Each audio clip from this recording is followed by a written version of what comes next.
Magandang araw po muli mga kabansa. Huwag kakalimutan mag-subscribe sa Paglinawan dito sa YouTube channel.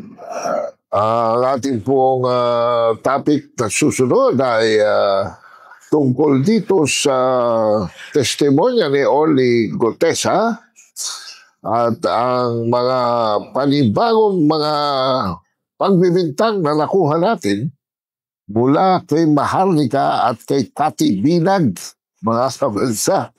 No? So, unahin muna natin dito kay Orly Gutesa, mga kabansa, dahil di pa po nag-iinit ang puwit nito. Minsan pa lamang na sasalang sa Senado ito. Ay nahalata pa ng bias agad si Pinky Lacson, si Pandora Lacson. Bakit? Pagka po ang testigo is hostile to the government or any key government official, biglang-bigla ho lalabas na lang itong si Boyeng Rimulya na may bintang. O kung sino man nabubulong kay Pinky Lacson at sasabihin na, teka muna, imbestigahin ko ito dahil mukhang may problema itong affidavit ni Orly Gutesa. Sinabi na nga sa atin, mga kabansa, no? Katulong ko pa nga si Congressman at former Secretary Jing para sa pag-explain sa inyo na ang notaryo is only a written basis of a statement. Yes, it is sworn before a notary public. Pero yung role ng affiant ang mas importante. It is 99%, mga kabansa, nung nakasulat doon. At yung pagnotaryo at yung selyo ng notaryo is only for what? Before me appeared so-and-so to testify that all the contents of this are correct, true and correct. Yun lang. Yun lang ang role ng notaryo.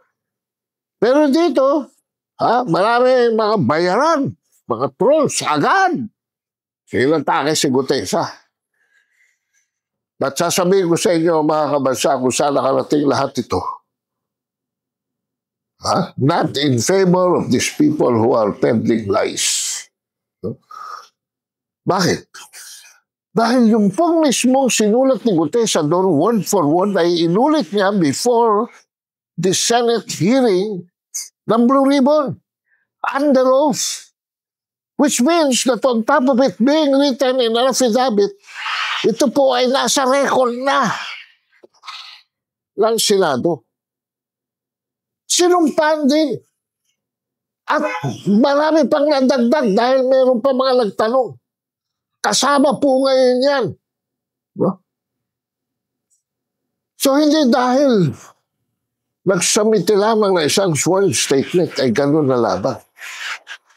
Pangalawa, doon sa dalawang dokumento na tinataka ng notaryo at sa isang dokumento na lumabas from the website of the Department of Tourism, ay nakita na tama yung pirma nitong notaryo publiko na ito. Hindi ko na po babanggitin, mga kabansa, ang pangalan.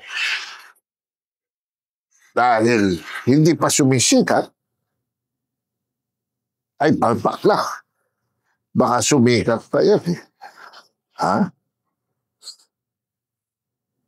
Wala ba kayo nahalata na tuwing may testify doon, bibit-bitin ng NBI at pagkatapos yung affidavit, yung sinumpaan salita in front of the hearing, ay meron lang supplemental affidavit nanggagaling kay Boyeng Rimulya?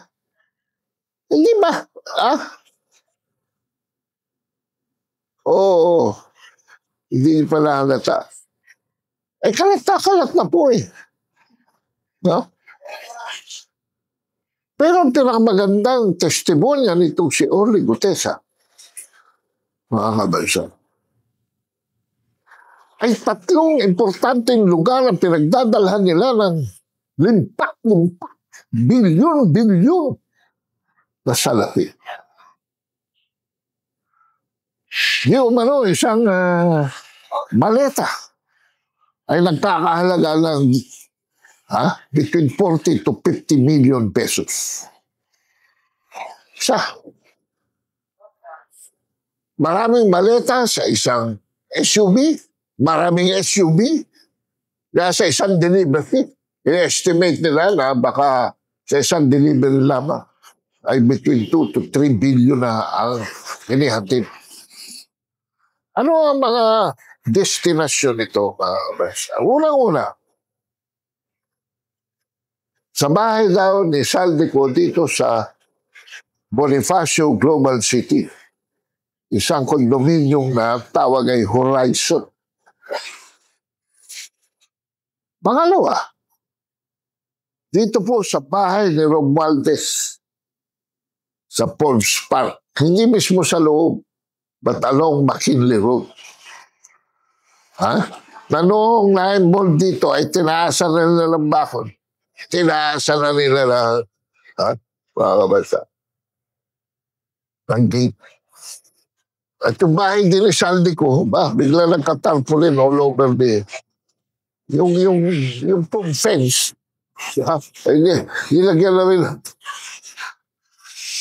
Pero at pangatlo at huli, na mukhang smoking gun, mga kabansa, na ang Malacanang ay involved dito, ay the fact na naghatid din sila sa bahay ng Romualdez sa Aguado Street. May sinasabi si Atty. Jing Taras na balita daw niya, may tunnel pa yan, papasok ng Malacanang. So, ibabagsak mo rito, doon sa tunnel idadaan siguro, nakarating na rin sa kabila. Which brings me, mga kabansa, to the accusation, di umano, ni Maharlika at ni Cathy Bina, na kaya raw nagkagulo ang buong sistemang ito ay nagreklamo si Butot na meron daw hindi na i-deliver na 10 billion pesos. Sino ba yung Butot na yan? Hindi raw nakarating kay Butot ang 10 billion pesos. Merong mabalita na bilyon dito, bilyon doon. Dito doon. Lahat na sila doon, may 3 bilyon. Hinahanap si Butot kung nasaan yung 10 billion pesos na share niya. So kung atin po nga analyzing ang draft kung saan nila inihuhulog yung bilyones na share ni Butot, mga kabansa, ay binababa po nila sa Aguado Street. Across Malacanang, diyan po sa may Casa Marcos, sa may JP Laurel, yung Aveles Street. Kaya hindi maaaring sabihin, mga kabansa, na si Saldico talaga ang mastermind dito. Dito ho, may mastermind at may co-mastermind. Mga kabansa. Ano sabi nitong dalawang binibini na ito? O dalawang madam na ito, si Madam Maharlika, Madam Contreras, Claire Contreras, at si Madam Cathy Bina. Na mula kay Saldico, papunta kay Martin Romualdez, papunta kay Presidente Marcos, at papunta kay Lisa Marcos. Yun po ang money trail, mga kabansa. At ang lahat ng yan ay hindi pwedeng mangyari dahil it is the signing authority of the President of the Philippines that enables this appropriation into law para maging batas, para i-release ng National Treasury.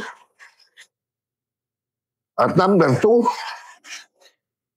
sino mag-authorize ng release? Department of Budget Management. So, hindi pwede po na as early as the planning stage of all these insertions. Dahil ito, natatanda niyo mga kabansa yung proseso. Number 1, the agency submit their budget proposal. Number 2, the DBM consolidates and proposes a national expenditure program for the entire government. Number 3, the Office of the President endorses it to both houses of the Congress. And both houses of the Congress craft their own version of the budget. Imposible naman po na magkapareho yan. So number 4, yan ay dadaan sa isang bicameral committee into processing the General Appropriations Bill. And when the President signs it, it becomes the General Appropriations Law. Subalit na isiningit po yung co-mastermind, di umano na si Martin Romualdez, between the General Appropriations Bill and the General Appropriations Act. So before the President signs it into law, dumadaan po pa ito sa isang small committee. Sa isang small committee. Kaya po kami nagtataka na parang nawala na yung pangalan. Si Saldico nandiyan pa. Pero yung Senate Appropriations Committee Chairman, pangalan, Grace po, ay nawala. Nawawala. Eh bakit pinoproteksyonan niya? Dapat patawag din yan. Si Grace po. At hindi ako naniniwala na hanggang doon na lamang yan. So 3. Yung 2 appropriations chairman ng Upper and Lower House, si Romualdez, and who represents the President in the deliberation? Hindi ba ang Department of Budget Management na sa Amela Pangandaman, isa pa rin yung pangalan na itinatago? Pero sa panimula pa lamang, sa submission pa lamang ng agency proposal, andyan na po si Amela.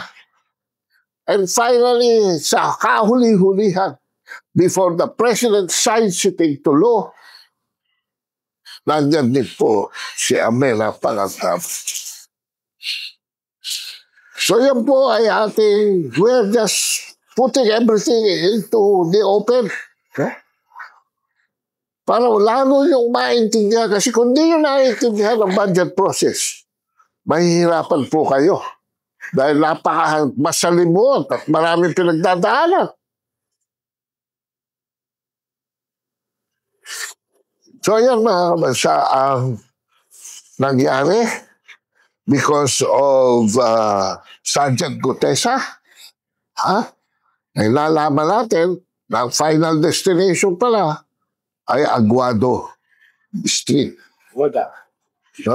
Ayan mga kabansa. Pero paano na ngayon si Gutesa? Sabay nag-apply na state witness? Hindi po mga kabansa. Hindi siya sumipot sa NBI dahil ang kanya raw security at protection ay ang Philippine Marines. Once a Marine, always a Marine. Kaya kami saludo sa inyo mga Marino. At sana ituloy-tuloy nyo na kayo na rin ang mag-alis ng cancer sa ating sistema, sa ating gobyerno. And kayo na mag-execute ng pag-alis ni Marcos. Marcos alis dyan, Marcos resign. Alisin nyo na po yan. Dahil hanggat nandyan yan, wala po mangyayari sa lahat na ito. May ikot-ikutan lamang tayo. Maraming salamat.